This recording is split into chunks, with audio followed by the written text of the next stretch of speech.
প্রতিদিন বিপুল পরিমাণ আমদানি পণ্যের খালাস চলে চট্টগ্রাম বন্দরের বহির্নোঙরে। প্রতিদিন এখানে ৪৫ থেকে ৫০টি বড় পণ্যবাহী জাহাজ নোঙর করে এবং গড়ে ১.৫ লাখ টন আমদানি পণ্য লাইটার জাহাজে খালাস হয়। তবে সাম্প্রতিক সময়ে এখানে ডাকাতির ঘটনায় ব্যবসায়ীদের মধ্যে উদ্বেগ বেড়েছে। গত ১৮ দিনে ৩টি বিদেশি জাহাজে ডাকাতির ঘটনায় প্রায় ১০ কোটি টাকার মালামাল লুট হয়েছে।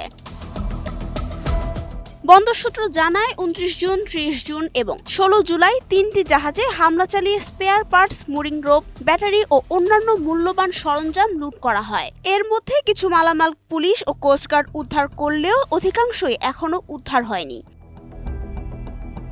ঘটনার পর চট্টগ্রাম চেম্বার নৌপরিবহন মন্ত্রীর কাছে জরুরি ব্যবস্থা নেওয়ার আবেদন জানিয়েছে। ব্যবসায়ীরা বলছেন, দ্রুত দস্যুতা বন্ধ না হলে বাণিজ্য, বিদেশি জাহাজ চলাচল এবং বন্দরের আন্তর্জাতিক ভাবমূর্তি ক্ষতিগ্রস্ত হবে। তাদের আশঙ্কা, এতে বীমা ব্যয় ও আমদানি রপ্তানির খরচও বাড়তে পারে।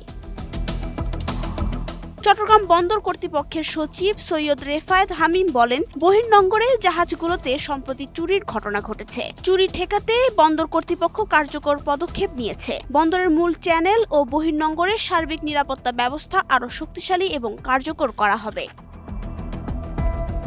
চট্টগ্রাম বন্দর কর্তৃপক্ষ জানিয়েছে, বহির্নোঙর নিরাপত্তা জোরদারে কোস্টগার্ডের টহল বৃদ্ধি, প্রযুক্তি নির্ভর নজরদারি, অনুমোদিত ওয়াচম্যান নিয়োগ এবং জাহাজের আগমনের তথ্য বাধ্যতামূলকভাবে সরবরাহের সিদ্ধান্ত নেওয়া হয়েছে। ইতোমধ্যে কোস্টগার্ডের অভিযানে কয়েকজনকে গ্রেফতার করা হয়েছে। শিপ হ্যান্ডলিং অপারেটররা বলছেন, ক্রুদের সামনে কোটি টাকার মালামাল নিয়ে যাওয়া সাধারণ চুরি নয়, এটি ডাকাতি। তারা বহির্নোঙরে আরও কঠোর ও স্থায়ী নিরাপত্তা ব্যবস্থা নিশ্চিত করার দাবি জানিয়েছেন।